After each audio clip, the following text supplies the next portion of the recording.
Happy birthday to you. Happy birthday to you. Happy birthday, happy birthday, happy birthday to you.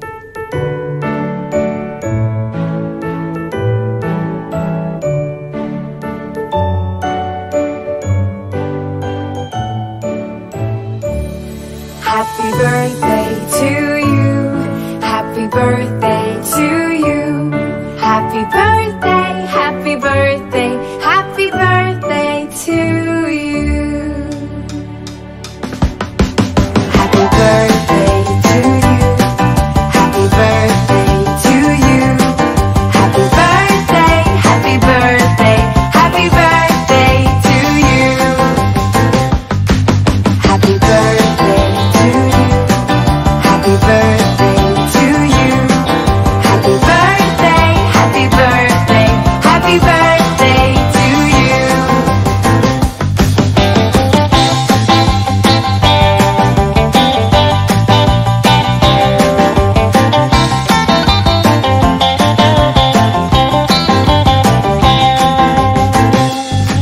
Happy birthday to you. Happy birthday to you. Happy birthday, happy birthday, happy birthday to you. Happy birthday to you. Happy birthday to you. Happy birthday, happy birthday, happy birthday to you.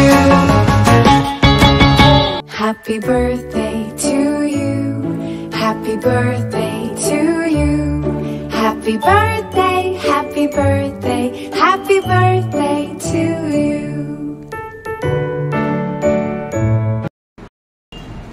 नमस्ते.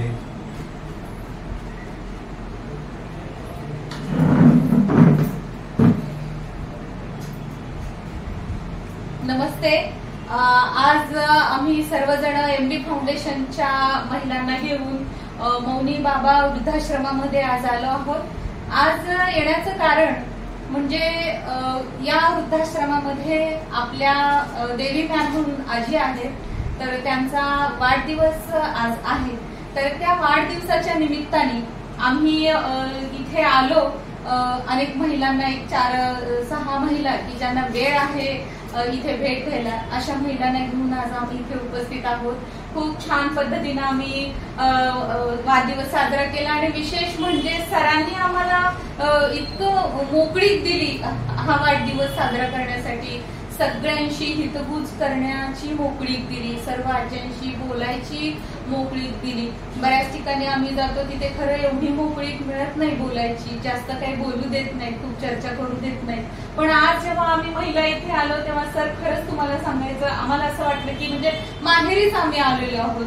आमच्या आजीला भेटलो, आईला भेटलो असं. आणि इथे असणाऱ्या सगळ्याच जणी इतक्या छान गप्पा गोष्टी आमच्याशी केल्या आणि खूप छान शेअर केलं. सगळ्या जणींनी आम्हाला वारंवार तुम्ही इथे भेटायला येत जा असं आवाहन पण केलं आणि सांगितलं. सणासुदीला पण मुलींना तुम्ही भेटायला येत जा असं सांगितलं. आणि आम्ही इथे बघितलं इतकी छान सोय या आश्रमामध्ये केलेली आहे आणि अतिशय कमी शुल्कामध्ये आणि काहींचं तर विनाशुल्कच सेवा इथे केली जाते.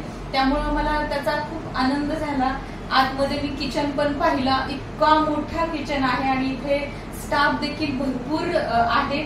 त्यामुळे सगळी व्यवस्था खूप छान होते. तशाच पद्धतीने गेल्या 3 वर्षापूर्वी मी इथे आले होते तेव्हा एका आजींना भेटले होते. दुपारी मला त्यांनी खूप प्रेमाने जेवायला पण खाऊ घातलं होतं. मी ते जेवले पण होते. तेव्हा मला इथली जेवायची क्वालिटी पण कळाली. सर खूप छान जेवण असतं, जास्त ऑइली नाही, जास्त त्रास होईल असं काही नाही. इतकं साधं सिंपल भात, वरण, पोळी अशा पद्धतीचं जेवण इथलं आहे. आणि मला असं या व्हिडिओच्या माध्यमातून मला असं सर्व मैत्रिणींना सांगायचं आहे की आपण आपल्या दैनंदिन जीवनातून वेळ काढून आपल्या या सगळ्या आपल्याच नातेवाईकांना म्हटलं तरी चालेल, कारण ह्या सगळ्या आपल्याच आहेत आणि सगळ्यांना यांना वेळ देणं आणि खूप गरजेचं आहे. आठवड्यातून एकदा दोनदा तरी यांच्यामध्ये बऱ्याच आज्या मला फोन करतात. सरांना माहिती नसेल कदाचित, पण मला फोन करतात मग त्यावेळेस मला खूप छान वाटतं आणि त्यांना सुद्धा मी जेव्हा जेव्हा वेळ भेटेल तेव्हा मी फोन करत असते, अर्धा एक तास मी बोलत असते आणि ते बोलल्यानंतर मला खूप छान वाटतं. ज्यांना खरं अशा लोकांशी बोललं पाहिजे की मला आता बघता सर, आम्ही महिला सध्या बऱ्याच जणी फोनवरती गॉसिप्स चाललेलं असतं की हिची सासू काय करते, हिची सून काय करते, माझी नणंद अशी, माझी शेजारीण अशी. हे सगळ्या गप्पा मारण्यापेक्षा या आपण आज्यांशी बोललेलं काय वाईट. आठवड्यातून एकदा जरी एक अर्धा तास वेळ काढला आणि या सगळ्या आज्यांशी हितगुज केलं तर ते जास्त फायदेशीर ठरतं आपल्यासाठी देखील आणि त्यांच्यासाठी देखील. मला सुरुवातीला वाटायचं की मी या ताईंना आज्यांना वेळ दिला पाहिजे, मी त्यांच्याशी बोललं पाहिजे, तेवढंच म्हणजे त्यांनाही बरं वाटेल. पण खरं सांगू का, माझी एवढी धावपळ असते की मी एखाद्या वेळेस जरी विसरले तरी मला त्यांचा फोन येतो तेव्हा मला इतकं रिलीफ होतं की चला की कोणीतरी मला विचारतंय एवढ्या धावपळीतून. कारण आपल्याला सुद्धा विचारणारं कोणीतरी हवं ना की आणि काय आपली आई जसे प्रश्न विचारतेस की तू कामावरून आलीस का, तू जेवलीस का, तू बरी आहेस का, तुझी तब्येत कशी. खरं तर मी विचारायला पाहिजे, परंतु त्या सगळ्या आज्याच मलाच विचारत असतात की तुझी तब्येत तू सांभाळ, एखादी टिप्स देतात. तर हे जेव्हा मी ऐकते तेव्हा मला खूप समाधान भेटतं की म्हणून खरं एखादी गोष्टीसाठी आपण एक हात पुढे करायला जातो तेव्हा दोन हात आपल्याकडे येत असतात, हे खरंच विसरून चालणार नाही. त्यामुळं मला असं माझ्या मैत्रिणींना म्हणायचं आहे की आपण या कुर्डीमधल्या वृद्धाश्रमाला भेट द्यायला यावं. मी जास्त काही न बोलता मी इथे आपले सर आहेत की यांच्या अंडर हे वृद्धाश्रम चालतं, तर सरांकडून काही माहिती घेऊया. आमचा हा आश्रम 2005 मध्ये सुरू झाला आहे. आता आम्ही 21व्या वर्षात पदार्पण केलेलं आहे आणि आज आमच्या ह्या आश्रममध्ये 52 पर्यंत राहतात, लेडीज अँड जेंट्स. इथं एज ग्रुप ऑफ 55 to 90. आणि आमच्या एक दुसरा आश्रम पण आहे अराउंड 50 किलोमीटर इकडनं कामशेत गावाकडे. ते कलांड नावाचं गाव आहे, तिथे पण आमच्याकडे 18-19 पर्यंत राहतात. आणि ते आश्रम सुरू करून 2-2.5 वर्ष आणि ते दुसरं काय एकच मॅनेजमेंट आहे, एकच आश्रम आहे. आणि तिसरा आश्रम आमच्या आता लोणावळ्याला सुरू होतो आणि काम चालू आहे. म्हणजे पुढच्या वर्षात 12 रूम तयार होतील आणि तिकडे पण 20-25 लोक राहायला येतील. तर हे आमचे जेवढे वृद्ध आहेत, आता तुम्ही सगळं त्यांच्याशी बोलून घेतलाय, विचारताय की काय त्यांचं जेवण कसं आहे, देखरेख कसं आहे, मेडिकल फॅसिलिटी काय. आता देवी शिर्के सर ज्यांच्या आज वाढदिवस केलाय त्यांच्याच आम्ही नी रिप्लेसमेंट केलेला आहे आणि कितीतरी 40 ते 45 लेडीज अँड जेंट्सच्या गेले 2-3 वर्षात कॅटरॅक्टचे ऑपरेशन केले. तर छोटे मोठे ऑपरेशन्स आणि ट्रीटमेंट्स डिफरंट हॉस्पिटल्समधून आमचे सगळे स्टाफवाले, मेडिकल स्टाफवाले आमच्याकडे इन हाऊस सिस्टर आहे, नर्स आहे आणि विजिटिंग डॉक्टर्स आहेत. त्याच्यासाठी खूप लोक येऊन इथे सेवा करतात आणि त्या तुमच्या सगळ्यांच्या सहकार्याने या आश्रमच्या. माझ्या स्वतःच्या 7 वर्षापूर्वी बायपास सर्जरी आश्रम केली. माझ्या त्या दिवसापासून जेव्हा माझ्या ऑपरेशन सक्सेसफुल होऊन मी बाहेर आलो तर माझ्या त्या दिवसापासून हाच उद्देश आहे, ये जन्म तुम्हारे लिए. तो ये भी जो जन्म है बाकी का मेरा, ये लाइफ जो मुझे मिली है ये आश्रम की सेवा. खूप छान सर, तुम्ही आपलं आयुष्य सरांनी सेवेसाठी घालवलं आहे, तुम्ही ऐकलंच आता सगळ्यांनी.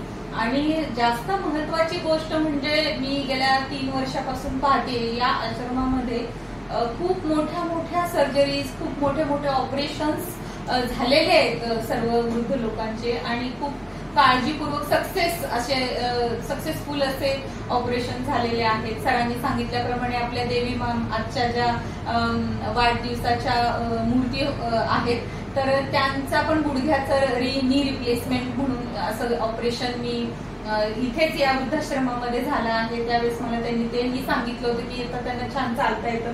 तुम्ही ज्यावेळेस अशा ट्रीटमेंट्स करत असता आणि त्याचं ते होणारं समाधान असतं ते नक्कीच जनसामान्याकडे तुमच्या पाठीमागे असं पोचत असतं की त्यांना खूप छान वाटतं की हा माझं हे इथे खूप छान झालं.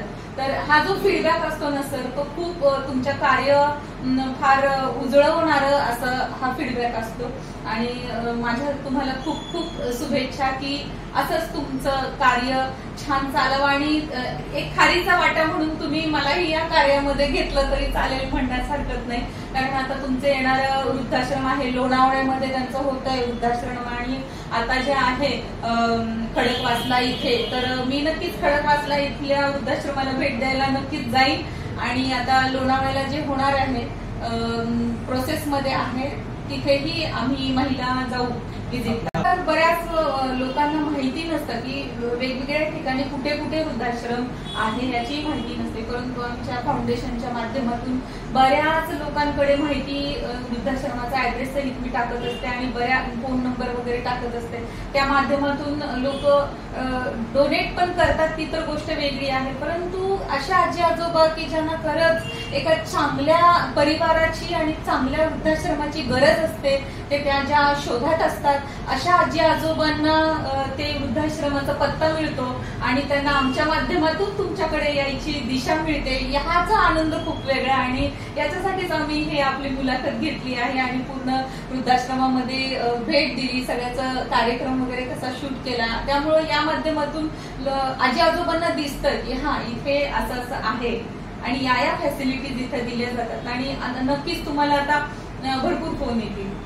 Thank you so much. तर म्हणतायत त्या पद्धतीने ज्या आपल्या फाउंडेशन मधील महिला आहेत किंवा या चॅनलच्या माध्यमातून लोकांपर्यंत यांचा फोन नंबर तर पोहोचेलच, वृद्धाश्रमाचा कॉन्टॅक्ट तर पोहोचेलच. तर येणारं जे लोणावळ्याचं वृद्धाश्रम आहे तिथे जी आर्थिक मदत लागणार आहे त्यासाठी जर कोणाला डोनेशन द्यायचं असेल तर तुम्ही नक्की एक पाऊल पुढे उचला आपल्या आजी आजोबांसाठी, एवढंच मी म्हणेन. धन्यवाद.